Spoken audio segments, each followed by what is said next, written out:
Hey guys, ഇന്നത്തെ chicken കറിയിലേക്ക് നമുക്ക് വേണ്ടത് 3 സവാളയാണ്. അത് കട്ട് ചെയ്തെടുക്കുക. പിന്നെ ആവശ്യത്തിന് ഇഞ്ചി, വെളുത്തുള്ളി, പച്ചമുളക് എടുക്കുക. അതിനുശേഷം ഇതെല്ലാം കൂടെ ഒരു ജാറിലേക്ക് ഇടുക. എന്നിട്ട് കുറച്ച് തൈര് ഒഴിക്കുക. തൈര് പ്രത്യേക ഒരു ടേസ്റ്റ് തരുമല്ലോ, കുറച്ചൊരു തിക്കായിട്ടിരിക്കും നമ്മുടെ ഗ്രേവി.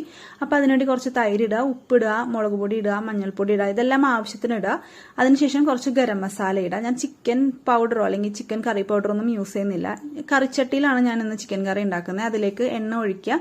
നമ്മളിപ്പോൾ മിക്സിയിൽ അരച്ചു വെച്ച ഗ്രേവി ഇതിലേക്ക് ഒഴിക്കുക. നന്നായിട്ട് മൂത്ത് വരുന്നവരെ ഒന്ന് ഇളക്കി കൊടുക്കുക, അടിയിൽ പിടിക്കാതെ.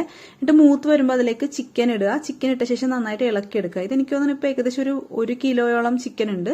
അത് നന്നായിട്ട് ഇളക്കി ആ ഗ്രേവി ചിക്കനിലേക്ക് പിടിപ്പിക്കുക. അതിനുശേഷം നമ്മൾ മിക്സിയുടെ ജാറ് കഴുകിയിട്ട് ആ വെള്ളം അതിലേക്ക് ഒഴിക്കുക. മിക്സിയുടെ ജാറ് കഴുകിയ വെള്ളം അതിലേക്ക് ഒഴിച്ച ശേഷം നന്നായിട്ട് ഇളക്കി തിളക്കാൻ വേണ്ടി വെക്കുക. കുറച്ച് സമയം അടച്ചു വെക്കുക. അപ്പോൾ അടച്ചു വെച്ച് കഴിയുമ്പോൾ പെട്ടെന്ന് തന്നെ വേവും.